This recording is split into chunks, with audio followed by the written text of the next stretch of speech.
Loosen up. Put the bottle down. Too late. Wait, Don't. it's a joke. That wasn't Funny. Nobody asked you. Smile. Why? Because everyone else is. They aren't.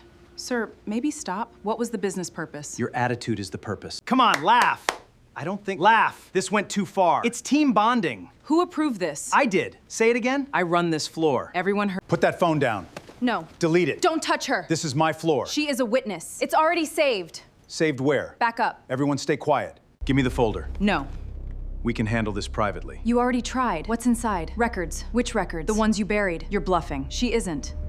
He's here. Nobody called him. Put the phone away. Too Sir, late. I can explain. Preserve every recording. Phones, cameras, all of them. All of them. Start with. Who did this? It was team bonding. He threw it. We were documenting both sides. The recording says otherwise. She is only a contractor. Then who is she? She Look is at the my... folder. Let him. The soda hit her white blouse before anyone in the conference room understood what had happened. The regional manager laughed, called it team bonding, and waited for the black woman to laugh with him. She didn't. Why was she carrying a sealed audit folder?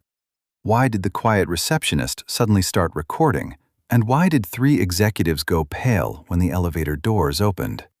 What looked like a cruel office joke was about to expose years of fear, silence, and protected misconduct. But the man walking toward them was not there only to defend her, and what he said next would change every career in the room. The elevator doors opened on a chime sounding absurdly polite. Leonard Bennett stepped out and saw the ring of employees before he saw Amara. No one moved. The conference lights were too bright, the air conditioning too cold, and a printer near the wall kept clicking. Then he saw the stain. Brown soda ran from Amara's cuff, gathered at her wrist, and dropped onto the phone, vibrating against the carpet. Her ivory blouse clung to one shoulder. The worn leather folder in her hand had swollen at the corners, its top page streaked and glossy. "Who did this?" Leonard asked. Grant Holloway gave a short laugh that died before it formed. "Leonard, this is being misunderstood." Leonard did not turn. "Amara." "I'm fine," she said. Several people lowered their eyes. Paige Mercer stood beside the table with a statement form against her chest. "There was an incident. We were documenting both sides before. Preserve every camera feed on this floor," Leonard said. "Conference room, hallway, elevators, lobby. No one deletes a message, file, or access record." Paige's fingers tightened. "Of course." "And call Ruth Kaplan." Grant opened his hands. "You're reacting before you know what happened. It was a joke, but she challenged me in front of my team." Amara's phone stopped vibrating. The silence after it felt heavier than the sound. Leonard faced him. "My team." Grant blinked. "Excuse me?" "This is my company." A chair scraped near the window. Malcolm Price had stood without meaning to. Janelle Ortiz remained by the glass wall, her phone low beside her skirt, the recording light hidden beneath her thumb. Grant noticed her. "Are you filming this?" Janelle did not answer. He stepped toward her. "Stay where you are," Amara said. Grant stopped. It was the first instruction from her he obeyed. Leonard looked at the stained papers, then at the disabled temporary badge beside an empty cup. "Why is her access card on the table?" Paige opened her mouth. Amara answered first. "They revoked it." "For misconduct," Grant said. "She refused direction, disrupted the meeting, and accused management of enough." Leonard's voice never rose, but the printer finished its cycle, leaving the room still. He walked to Amara and stopped beside her. For a moment he seemed to reach for the wet sleeve, then let his hand fall. There were years of missed dinners in that hesitation. One hospital call answered too late, and a last conversation neither had repaired. "She is my daughter," he said. Someone near the door inhaled sharply. Paige's statement slipped in her grip. Grant looked from Leonard to Amara, as if searching for a resemblance that might save him. Amara closed the folder. "That is not why I'm here." Leonard studied her face. "I know." Grant's color drained. "You sent your daughter undercover?" "No," Amara said. "The board appointed an independent reviewer. I chose to use my mother's name." The phone vibrated again. Janelle bent, picked it up, and placed it in Amara's dry hand. On the screen was a message from Ruth Kaplan. "Hold the room. I'm on my way." Leonard read it over her shoulder. Then his eyes moved to the blue ink bleeding beneath the folder's clasp. 36 hours earlier, that note had still been dry. At 7:18 a.m., rain ticked against the glass canopy outside Morroway Logistics. Amara Bennett stood beneath it, with one hand on her leather folder and the other holding a folded note softened by years of handling. The ink had faded at the creases, but the last line remained clear. "Do not let this company teach people to become smaller." A car pulled away. The wet air smelled of asphalt and coffee. Amara read the sentence once more, then slid the note behind the folder's inner flap. Her phone rang. "Tell me you're still outside," Leonard said. "I'm still outside." "You can walk away." "That would make the last 6 weeks pointless." "I meant before anyone sees you." Amara watched employees hurry through the revolving doors. "That is usually when people prefer accountability." Her father exhaled. "You sound like your mother." "No, she was kinder." The line went quiet. "Ruth has the authorization," he said. "Only the board knows your role." "The office believes you're a temporary process analyst." "And my badge?" "Amara Brooks, 3-day access." Her mother's surname looked ordinary on the credential. "Do not intervene," Amara said. "No calls to Grant, no warning Paige." "I agreed." "You agreed twice before changing the subject." "I won't this time." She ended the call before either mentioned the hospital. Inside, warm air fogged her glasses. The floor shone under white panels, and lemon cleaner clung to the marble. Behind reception, a woman with a copper headband moved a paper cup from her keyboard. "You must be Miss Brooks." She stood. "Janelle Ortiz. 28, though this place has aged me to 40. The smile was practiced, but her eyes stayed on the folder. "Amara is fine." Janelle printed a badge. "Access stops at 6. Elevators need a second tap. If the red light flashes, don't keep trying. Security writes it up." "Does that happen often?" "Only when someone changes your access before telling you." Janelle's smile vanished. Amara clipped on the badge. "Who changes it?"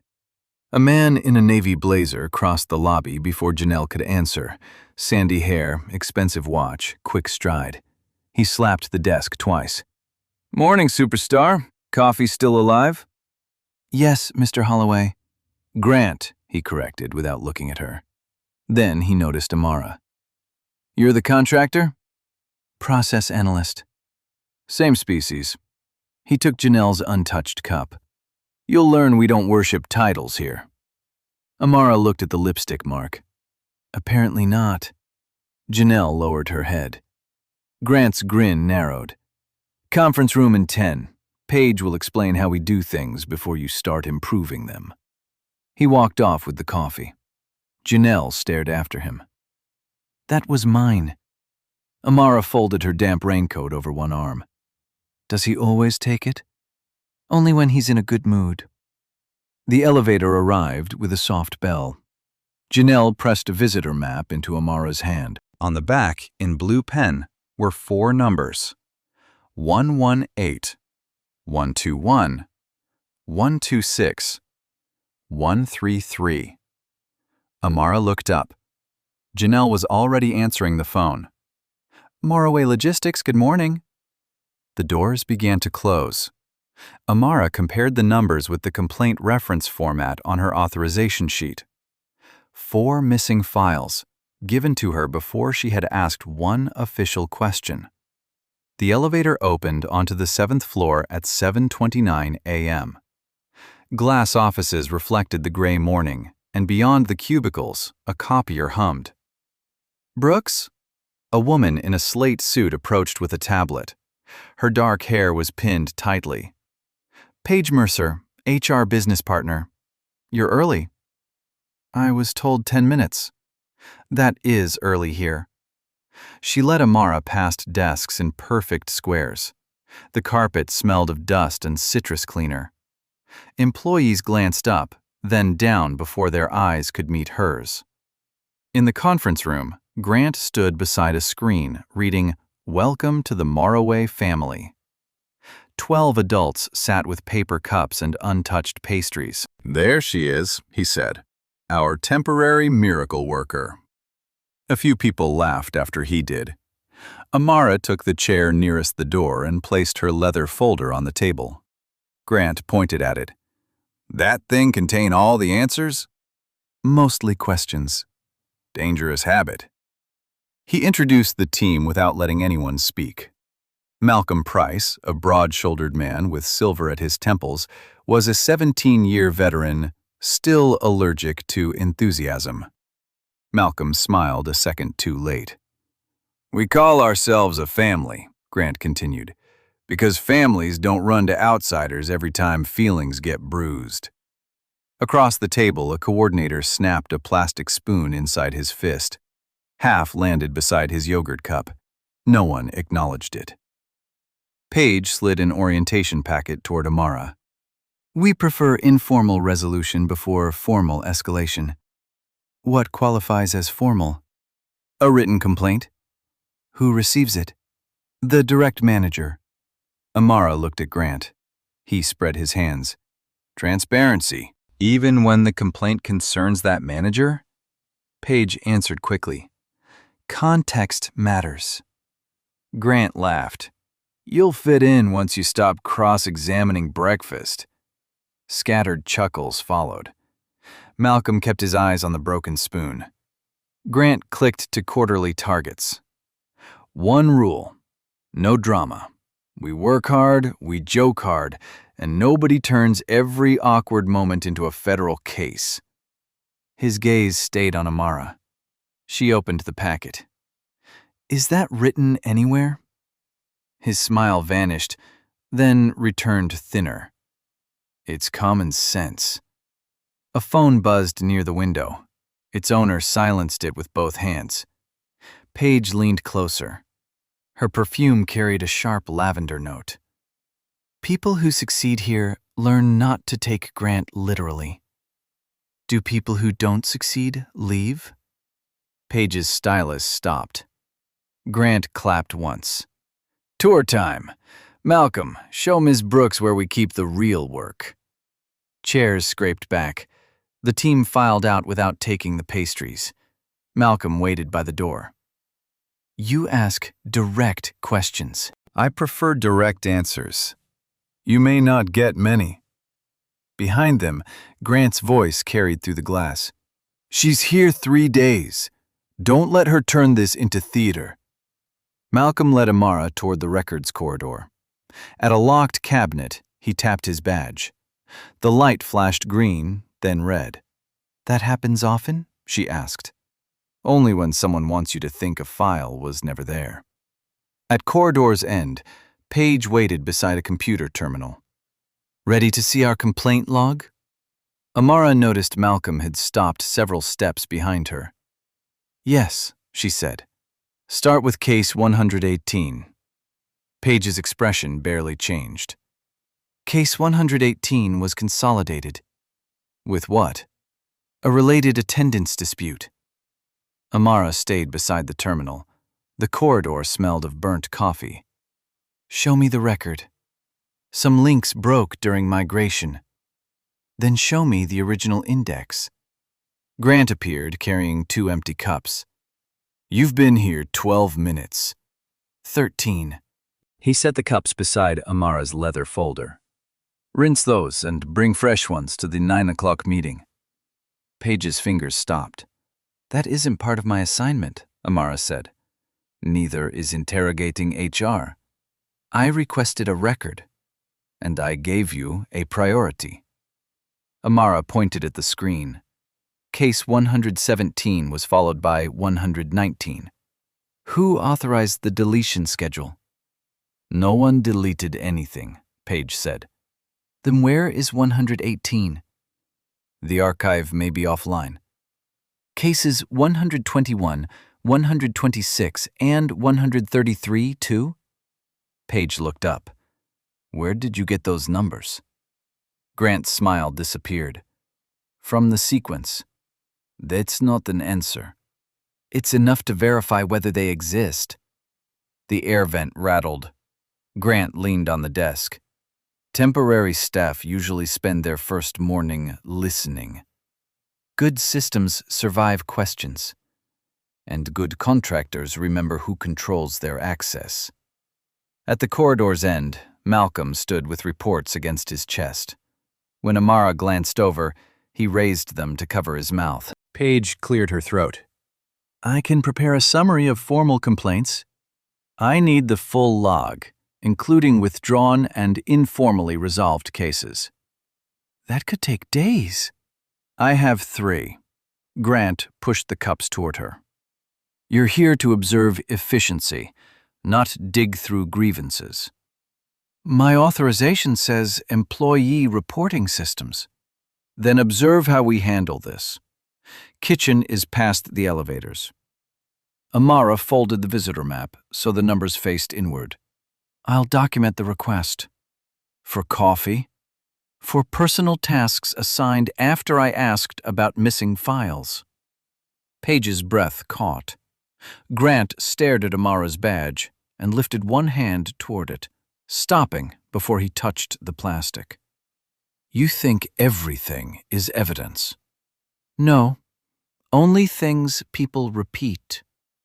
For one beat, even the vent went quiet. Grant straightened. "Give her the sanitized report. No identifiers." "My authorization includes them." "Not anymore." He walked away without the cups. Paige minimized the log and opened a dashboard. A green bar read, "0 substantiated retaliation claims." "That's what leadership reviews," she said. "Substantiated by whom?" "Internal review. Conducted by management and HR." "You and Grant." "People often describe disappointment as retaliation. Missed promotions, schedule changes." "And case 118? "Consolidated." "Into which file?" Paige said nothing. Amara clicked the audit history icon. A warning filled the screen. User lacks permission. Behind it, visible for less than a second, 4 modification entries appeared. Each missing case had been altered on the same evening by one administrator account. Paige switched off the monitor. The black screen reflected both women and Grant at the far end of the corridor. He held his phone at chest level. Amara's badge profile was open beneath a red button labeled Suspend Access. Grant's thumb hovered over the red button. Amara kept her eyes on the dark monitor. "Suspend it." Paige turned. "Grant." She exceeded her scope. "Then document why," Amara said. His jaw tightened. "You enjoy pushing people. I asked for 4 files, and I told you they were handled. Handled is not a status." The records room light blinked, then died. Grant lowered the phone. "Walk with me." He led Amara toward the distribution corridor. Forklifts beeped below the glass wall, and cold air slipped under the loading bay doors. At a scheduling board, Grant stopped beside an inventory clerk. "Luis Carter, Tell our analyst what happens when people refuse assignments. Luis looked at the rows of shifts.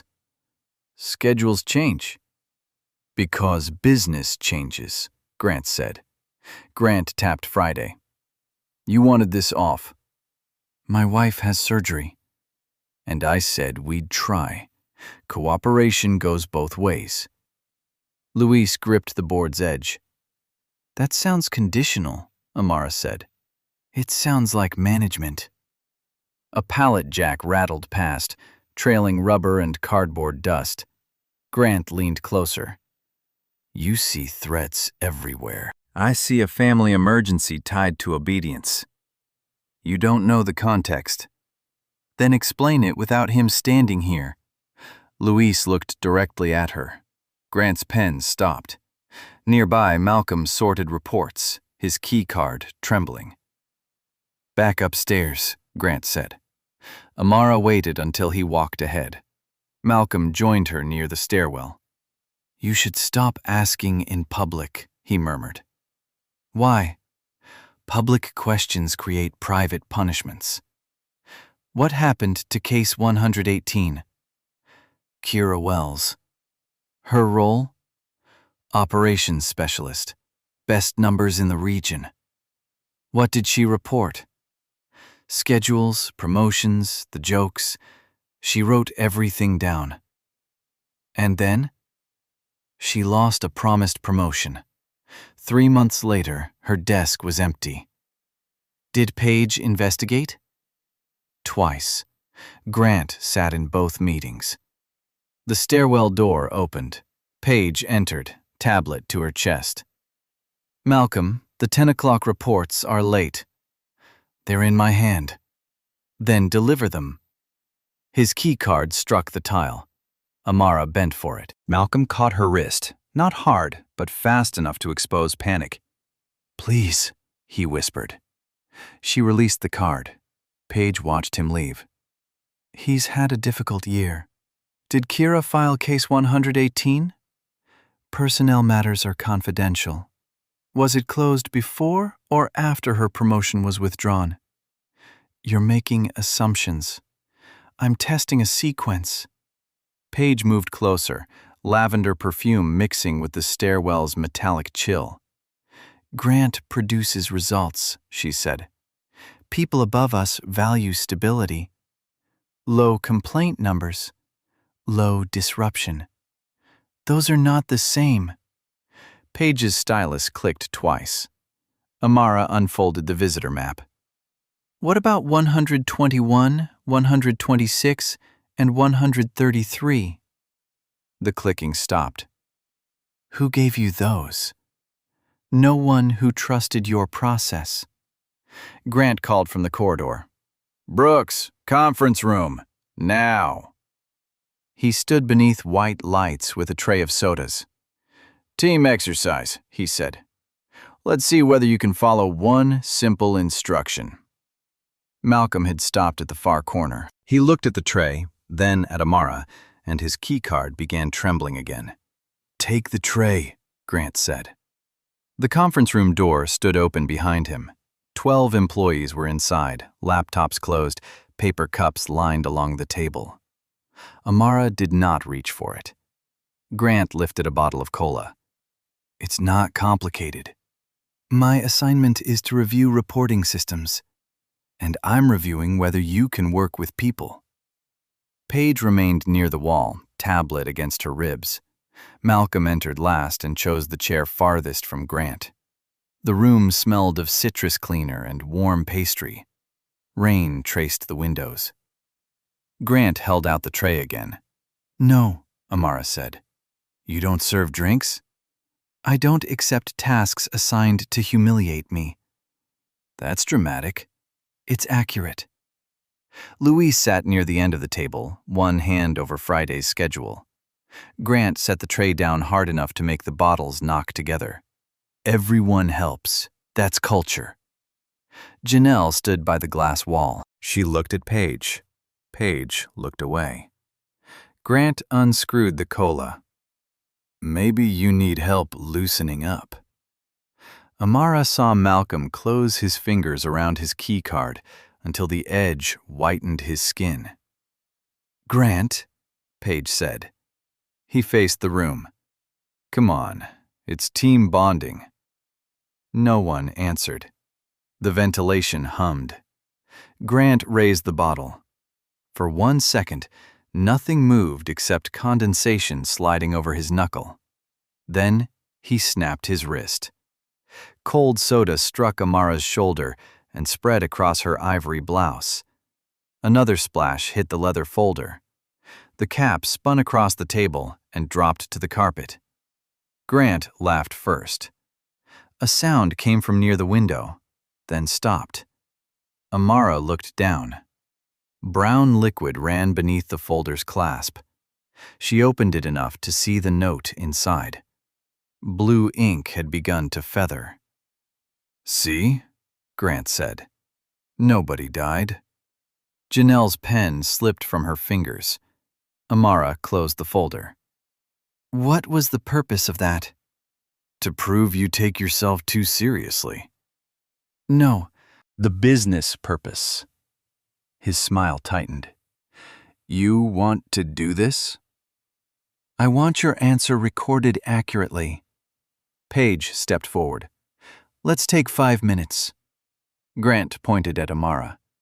"That tone, that's the problem." Luis pushed his chair back, then stopped when Grant looked at him. Amara pressed a napkin to the folder, not her blouse. "Paige, preserve the room recording and note the witnesses." "There is no room recording," Paige replied too quickly. Janelle's thumb moved along her phone. Grant saw it. "Put that away." She did not. "Janelle?" Her throat tightened. "I'm taking meeting notes." "With your camera on?" A red light reflected in the glass. Grant moved around the table. Amara stepped between them. "Don't touch her phone." "This is my floor." "She is a witness." His face emptied. "You're done here." He reached for Amara's badge, but she unclipped it first and placed it beside the bottle. "Then document the reason." "You refused direction." "I refused degradation," Paige whispered. "Amara, please." It was the first time she used her real first name. Grant heard it. He turned. "What did you call her?" Paige froze. Amara's phone vibrated inside the folder, muffled by wet paper. Grant lifted the temporary badge, stared at the surname, then at Paige. "Get her out of this room," he said. "Now." "Now," Grant repeated. Paige opened the conference room door. "Come with me." Amara lifted the leather folder. Soda had soaked through the bottom edge. She left the temporary badge beside the empty bottle. No one met her eyes as she crossed the room. Janelle's phone remained low at her side. Malcolm held his keycard so tightly that one corner pressed a white mark into his palm. Paige led Amara past the elevators into a narrow room with no windows. The vent above it blew hard enough to lift the corner of a blank form. "Sit," Paige said. "I'll stand." "Please don't make this harder." "For whom?" Paige set down her tablet. "There was a confrontation." We need a factual statement. Then write that Grant threw soda at me in front of 12 employees. He will say it was accidental. He announced it first. He'll say you provoked him. Amara opened the folder. Brown liquid had reached the authorization sheet. Paige slid over a prepared document. Incident involving mutual escalation. Amara read the first paragraph. This says I raised my voice. You challenged his authority. That is not volume. It can still be disruptive. The wet blouse clung between Amara's shoulder blades. Cold air crawled along her skin.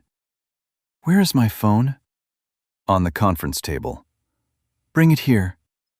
We need to secure company information first. My phone is personal property. You used it during a restricted review. I received one call. Paige tapped her stylus once. Sign, and we can sort out the rest. Amara pushed the paper back. The door opened. Grant entered, holding her badge between two fingers. It's inactive, he said. You suspended access before taking a statement, Amara said. I suspended a risk. What risk? You copied complaint data. I reviewed files under written authority. Authority from whom? Paige looked down. Grant leaned over the table. Delete what you collected, sign the statement, and leave quietly. No. You're a contractor with a fake last name. I used the name on my authorization. You lied to my staff. You never asked who authorized the review. This is not a review. Amara reached for the folder. Grant placed his hand on it first. Remove your hand. He did, but slowly. Paige moved closer to the door. Grant, let me handle this. You had your chance. He added a line in blue ink. Refused directive to surrender company materials. Amara watched him underline surrender. Make a copy, she said. You're not getting one. Then read it aloud for the room camera. Grant glanced at the ceiling. There was no camera. The vent rattled above them. Paige's fingers tightened around the tablet. Amara turned to her. Who approved this room for employee interviews? It's temporary. How long? No answer. Grant pocketed the form. Security will escort you out. After you return my phone. After you cooperate. A soft scrape came from beneath the door. All three looked down. Someone had pushed folded paper towels into the room. Grant yanked the door open. The hallway was empty. Amara picked them up. On the top sheet, written in hurried blue ink, were 4 words. The recording is safe. Amara folded the paper towels over the wet corner of the folder.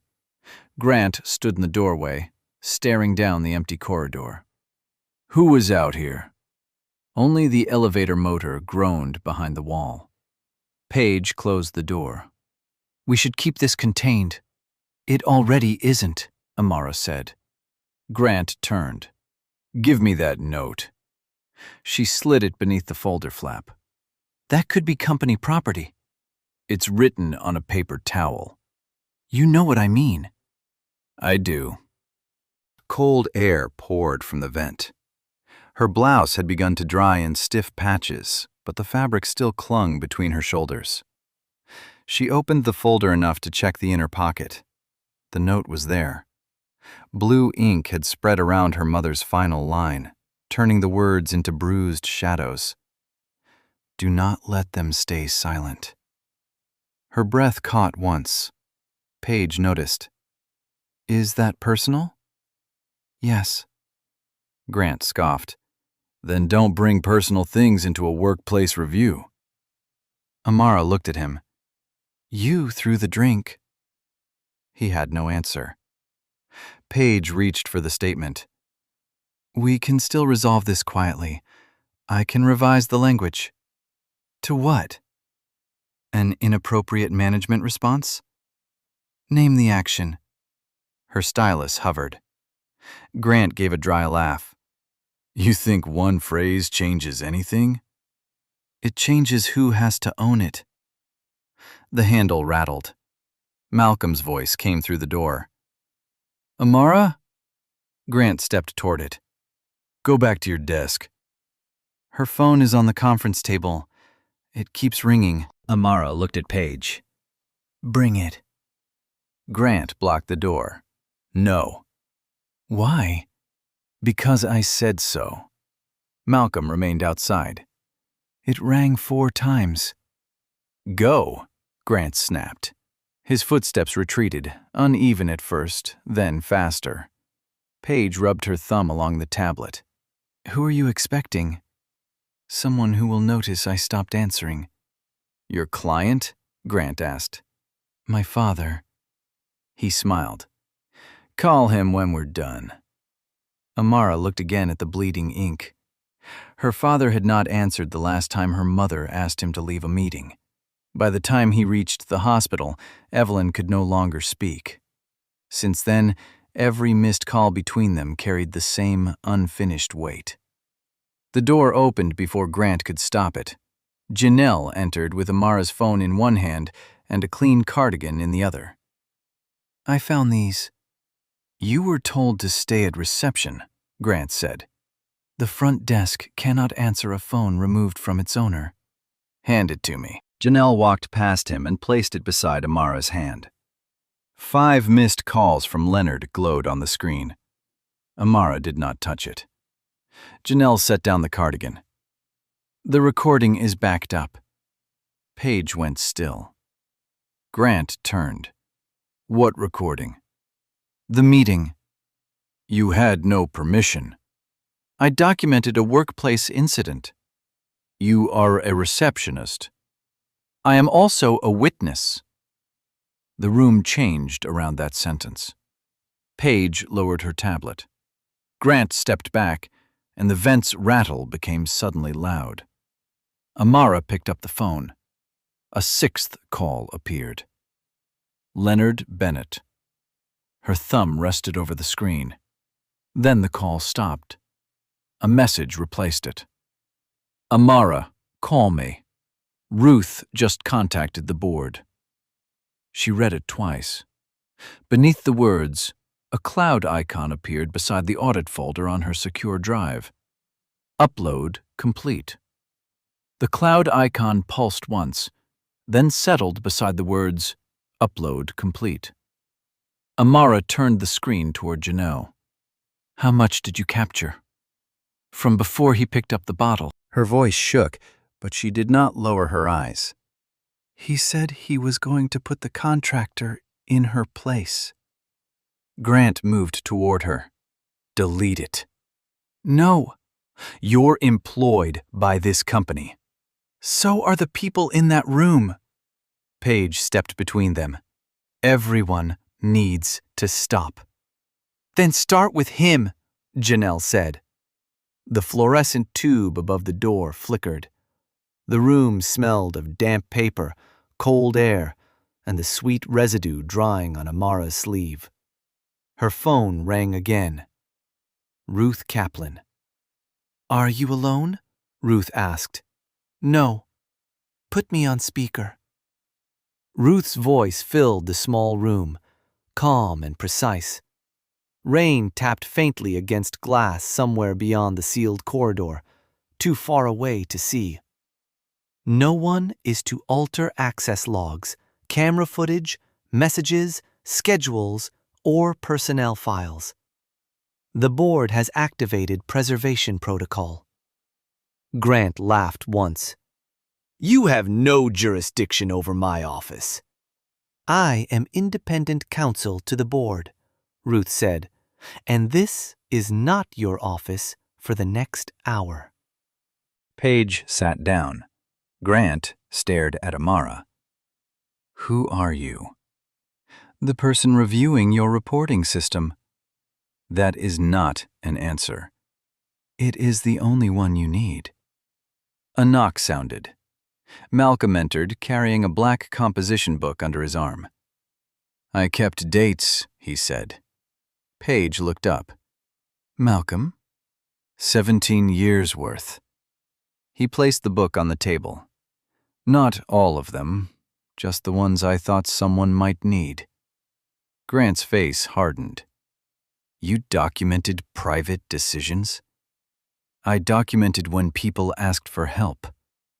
The pages were crowded with dates, shift changes, denied promotions, and initials. Case 118 appeared beside Kira Wells's name. Below it, in block letters, closed after meeting with G.H. present. Amara looked at him. Why didn't you send this sooner? Malcolm swallowed. Because I have a mortgage. Because my wife lost her job. Because everyone who spoke first disappeared before anyone spoke second. Janelle placed her phone beside the notebook. "I'll speak second," she said. Paige's stylus rolled off the table and struck the tile. Ruth spoke again. "Ms. Mercer, are the complaint archives backed up?" Paige stared at her tablet. "Yes." "Where?" "Regional server and legal retention." Grant snapped, "Paige!" She looked at him, then at Amara's wet folder. "He told me to consolidate the cases. I changed the labels, but I didn't erase the originals." The air vent rattled overhead. "Can you retrieve them?" Ruth asked. "Yes." "Do it now." Grant reached for the tablet. Paige pulled it against her chest. "No," she said. It was barely louder than the vent, but he stopped. Amara's phone vibrated with a message from Ruth. "Leonard is in the car. Do not warn them." Grant noticed. "Who's coming?" Before she answered, the elevator bell sounded beyond the corridor. Janelle lifted her phone. Malcolm closed his notebook. Paige rose with the tablet pressed to her heart. Amara folded her mother's damaged note into the leather folder and faced the door as footsteps approached from the lobby. The elevator bell sounded. Leonard Bennett stepped out, silver hair rain damp. Ruth Kaplan followed with a case. No one spoke. Leonard saw Grant, Paige, the phone in Janelle's hand, and then Amara's stained blouse. "Who did this?" Grant moved forward. "Leonard, there's been a misunderstanding." "Preserve every camera feed on this floor," Leonard said. "Conference room, lobby, elevators, corridors. No deletions." Ruth opened her case. "The legal hold is active." Paige's tablet chimed. A red banner filled the screen. "Board Preservation Order." Grant's mouth tightened. She used a false name, challenged management, and created a scene. Amara closed the swollen leather folder. She did not wipe her sleeve. Leonard stopped beside her. His hand lifted toward the fabric, then fell. "Are you hurt?" "No." "Did he throw it?" "Yes." "It was a joke," Grant said. Everyone understood that. Janelle raised her phone. "No, they didn't." Malcolm opened his notebook. "And it wasn't the first." The lights buzzed overhead. Behind the wall, an ice machine emptied with a hollow crash. Grant looked at Leonard. "You're taking a contractor's word over mine?" "She is not a contractor." Paige's breathing became audible. "Then who is she?" Leonard's voice stayed level. "My daughter." The corridor went still. An employee near the lobby covered her mouth. "You sent your daughter undercover?" "No," Amara said. "The board appointed an independent reviewer." Ruth placed a signed authorization on the table. "Approved 6 weeks ago by the Ethics Committee. Ms. Bennett chose her mother's surname."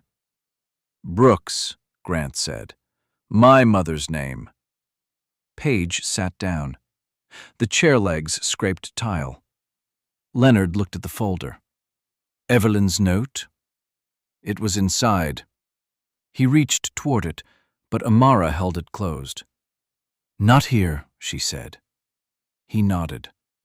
Grant's voice sharpened. "So this was a trap." "A trap requires someone to force your choices."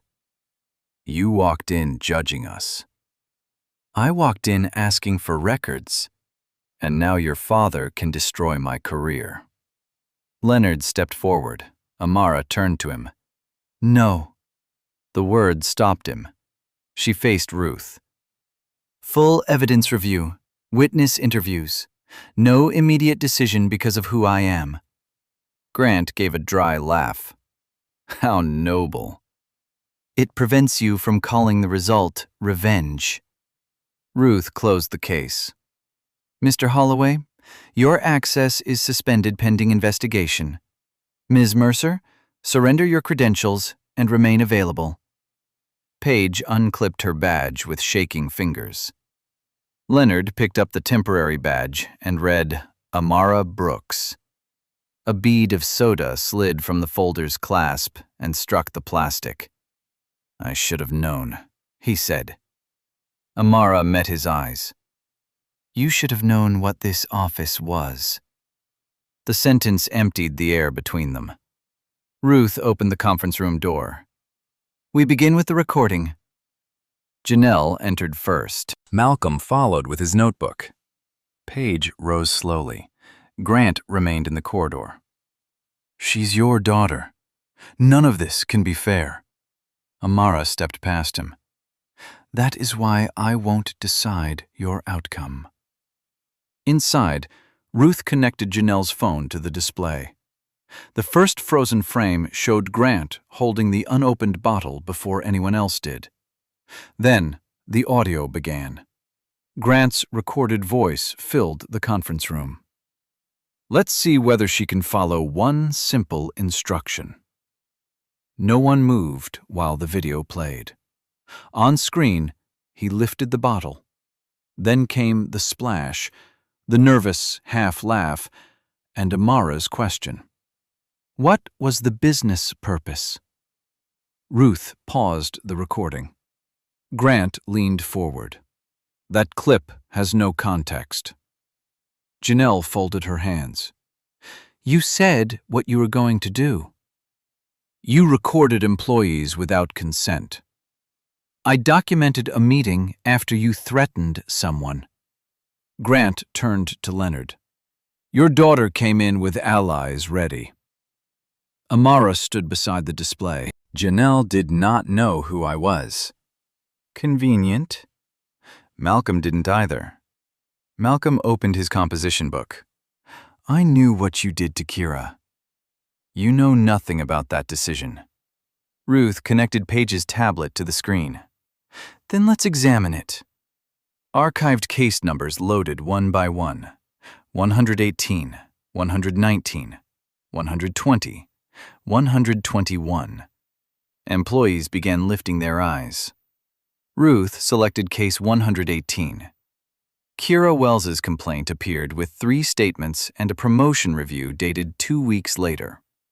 The original rating read, exceeds expectations. A revision beneath it read, not ready for leadership. Who changed this? Ruth asked. Paige swallowed. Grant requested the revision. He said her judgment had become disruptive.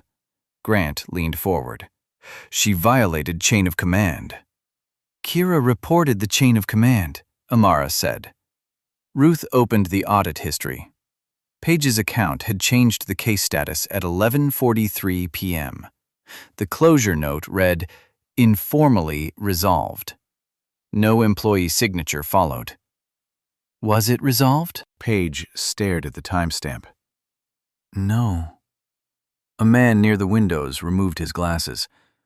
That happened to me, too. Name? Evan Dale, case 126. Another employee spoke. Mine was 121. The air conditioner clicked off. The room felt suddenly warm. Grant looked around the table. You all benefited from my leadership.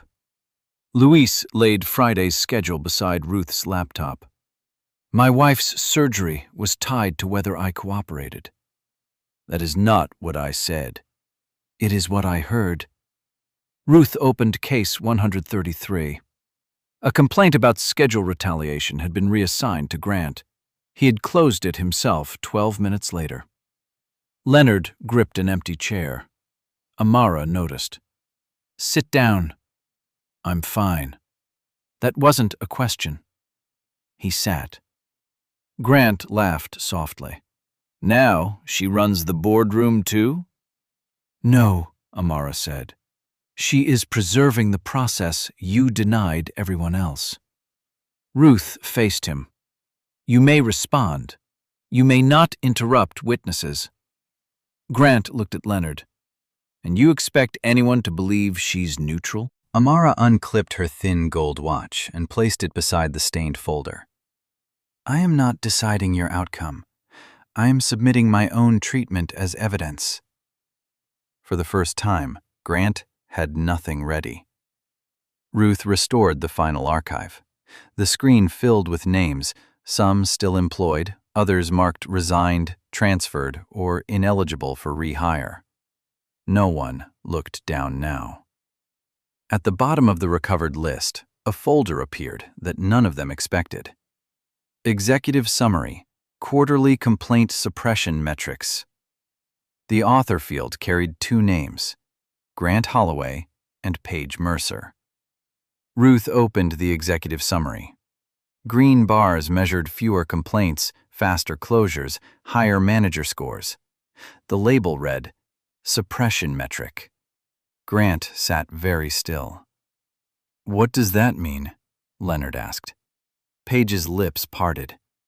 The projector fan pushed warm dust into the air. Unresolved matters kept from corporate review. Ruth selected the first quarter. Each office had a target. Reduce formal complaints by 30%. Charlotte had exceeded it. Who approved this? Leonard asked. Grant answered first. No one approved suppression. We were told to improve retention and reduce noise. Noise, Malcolm repeated. Duplicate grievances, personality conflicts, people unhappy with decisions. Kira was warned, Malcolm said. Ruth opened Kira's interview notes. Her original sentence read, Grant told me my schedule would suffer if I filed this. The revised version said, Employee expressed concern about possible scheduling changes. Paige stared at her hands. You changed it, Amara said. Yes. Was the first version accurate? Paige rubbed her tablet until her thumb blanched. Yes. The ventilation clicked on. Cold air lifted one corner of Luis's schedule. Ruth opened another file, then another. Direct statements had been softened, names removed, retaliation recoded as performance management. Complaints about Grant had been routed to Grant for local resolution. Evan leaned forward. I asked for someone outside the region. I know, Paige said. You told me there was no outside channel. There wasn't one employees could reach directly. Leonard frowned. There was an ethics line. Calls came back to regional HR. To you? To me and Grant. A murmur moved around the table. Leonard removed his glasses and cleaned the left lens, then the right. He returned to the left, although no mark remained. Amara watched him. What did headquarters reward? He stopped wiping. Answer her, Miriam Cole said from the screen. The board chair sat upright on screen. Leonard lowered the glasses. Low turnover, high output, few formal complaints. Few complaints, Amara said. Or few reaching you. Grant pushed back his chair. Every executive praised these numbers. That is true, Paige said. He stared at her. She placed her badge beside the tablet. You pressured me. But corporate wanted clean reports. Every quarter they asked why other offices had more cases. I learned which answer kept us off the agenda. Did Leonard ever order you to alter a complaint? No. Any board member? No. Then why did you? Paige's voice thinned. Because the system treated an empty record as proof that nothing was wrong. Leonard folded his handkerchief into a perfect square. Amara opened her mother's stained note but kept it angled away from him. You built a company where bad news had to pass through the person causing it, she said. Then you congratulated yourself when none arrived. He looked across the table. What should I have seen? The silence. No one shifted. Even Grant lowered his eyes. Amara closed the note. Why? She asked her father. Did you believe people were safe simply because they had stopped asking you for help? Leonard did not answer. The projector cast pale bars across his face while the recovered files remained frozen behind him. Grant sat at the table. Paige's badge lay beside her tablet, flashing with the screen. Miriam Cole spoke through the speaker. We will move to findings. Ruth opened the report. The evidence supports misuse of scheduling authority, retaliation after complaints, altered performance reviews, and deliberate distortion of records. Grant shoved back his chair. You cannot prove intent from spreadsheets. Ruth displayed an email. Keep these local. Headquarters only needs the clean number. His signature sat beneath it. That was operational guidance. To conceal complaints? Ruth asked. To prevent overreaction. Malcolm's chair creaked. Kira lost her promotion. She was not ready. You changed her rating after she reported you. Grant turned to Leonard. You know how these decisions work. Leonard held his glasses in one hand. I know how I allowed them to work. Miriam's voice returned. Mr. Holloway, your employment is terminated immediately for abuse of authority, retaliation, falsifying records, and obstructing this review. Grant stood too fast. His chair hit the wall. You're firing me because the owner's daughter was embarrassed? Amara remained beside the stained folder. The recording brought us here. The files kept us here. He clawed at his access badge. The clip caught in his navy jacket pocket. He pulled twice, fingers slipping over the fabric. No one helped. When it came free, he dropped it on the table. The sound was small. Paige stared at her badge. What happens to me? You are suspended pending final review, Ruth said. Your cooperation will be documented. So will every alteration. I told the truth today. After years of rewriting other people's. Paige closed her eyes. Yes. Luis turned Friday's schedule face down. Evan folded his complaint into quarters. Employees who had watched Grant fill every silence now waited without looking away. Leonard stood. I owe you an admission. Amara's jaw tightened. Not a speech. Then the truth. He looked at Malcolm. I praised this office for low complaint numbers. At Janelle. I accepted summaries instead of asking who had stopped speaking. At Paige. I built incentives that made concealment useful. Then at Amara. I believed ownership meant I would know when something was wrong. It meant you were responsible for finding out, she said. Yes. Grant reached the door. You'll regret making an example of me. Ruth answered, You are not the example. The record is. Security waited outside. Grant walked toward the elevators, his shoes striking tile until the doors closed. Paige remained seated. Did Kira ever receive my apology? She asked Malcolm. No. Do you know where she is? I do. Paige picked up her badge, then set it down. Tell her I'll cooperate with whatever she asks. Amara folded the damaged note beneath her watch. Apologies come after repair. Ruth gathered the evidence. Then tomorrow we start with the system. Leonard looked at the green dashboard on the wall. Amara switched it off. In the black screen, everyone at the table could finally see their own reflection. At 8:10 the next morning, the conference room smelled of stale coffee and carpet cleaner. Grant's chair was gone. The empty space remained at the head of the table. Ruth connected a laptop to the screen. We are not replacing one manager and calling this solved. Amara set her stained leather folder beside the keyboard. Leonard sat 2 seats away. Start with intake, Amara said. Page joined by secure call. Every complaint entered the regional queue, Ruth said. Who controlled it? Regional HR. You. Yes. Amara passed out a draft. Every report now receives a permanent number before anyone reads it. The employee receives the same number. Leonard scanned the page. Can local management close it? No. View it? Only if no one in that chain is named. Malcolm leaned forward. And if the complaint is about HR? It bypasses HR and goes to Independent Ethics Council. Luis tapped another section. What stops someone from cutting hours afterward?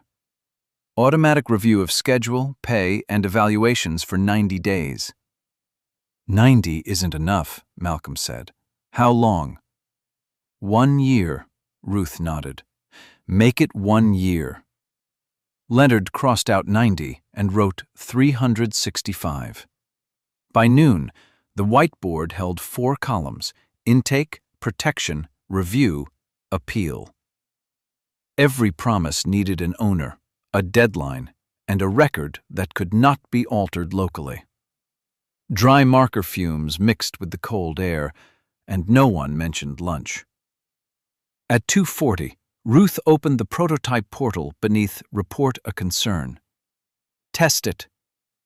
Janelle entered a fictional complaint about denied overtime.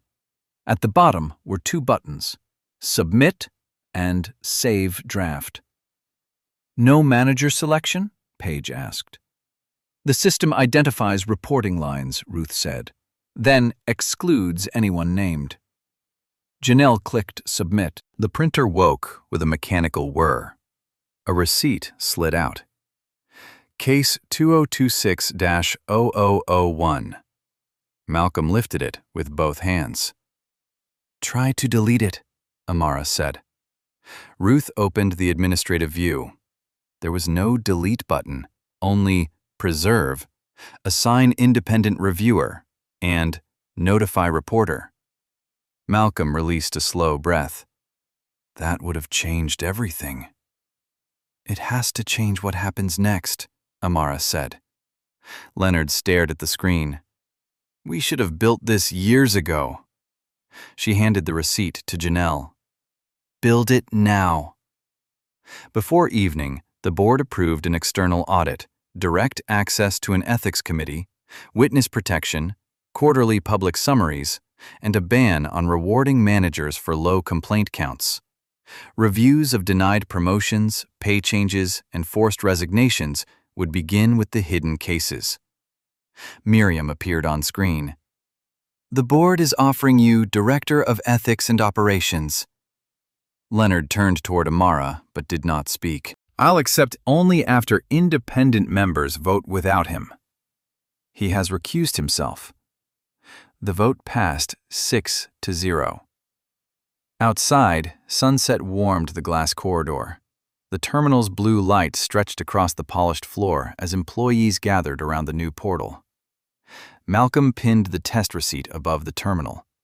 Beneath case 2026-0001, he wrote, "This number cannot disappear." Amara stood beside him until the elevator chimed and the first employee stepped forward to file a real report. 6 months later, the first independent report went live at 8 a.m. Amara stood beside the new reporting terminal while employees gathered in uncertain groups. The screen showed numbers: 42 reopened cases, 9 promotion reviews restored, 11 schedule decisions reversed, and 7 employees offered reinstatement. Kira Wells arrived at 8:17. Malcolm recognized her first. He stepped forward, then held out the printed receipt from the test case. "This one can't disappear," he said. Kira read the handwritten line beneath the number. "Neither could mine. People just pretended it had." Paige Mercer's name appeared under disciplinary findings. She had lost her HR position, accepted a non-supervisory compliance role elsewhere, and was required to complete external ethics training before working in employee relations again. Her cooperation restored the files, but it did not erase the years she had helped bury them. Grant Holloway challenged his termination and lost. The review confirmed altered ratings, retaliatory scheduling, and deliberate concealment. He was barred from management within the company's partner network. Amara read those paragraphs without satisfaction. At noon, Luis received a revised schedule for his wife's follow-up appointment. Evan's evaluation was corrected. Janelle moved from reception into the independent ethics office, teaching employees how to preserve evidence without placing themselves at risk. Malcolm pinned Kira's reinstatement letter beside case 2026-0001. By autumn, every Morroway office used the same protected intake system. Complaints bypassed named managers, local deletions were impossible, and quarterly reports went to an outside committee.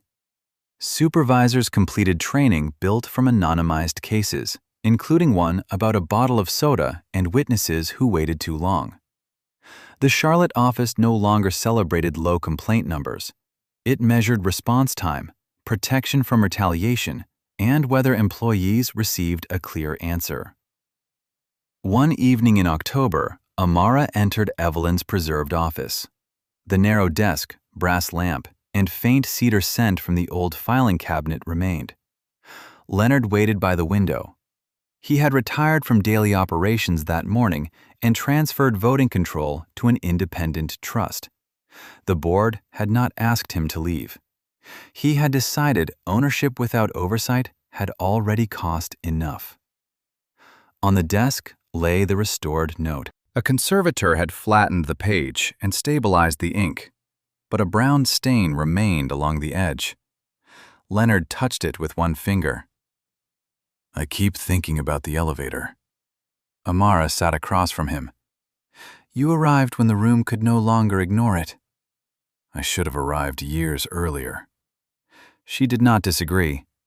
He glanced toward Evelyn's empty chair. Can you forgive me? Amara folded the note along its oldest crease. I can work with what you do next, she said. Leonard nodded. It was not absolution, but it was more honest than the apology he had rehearsed.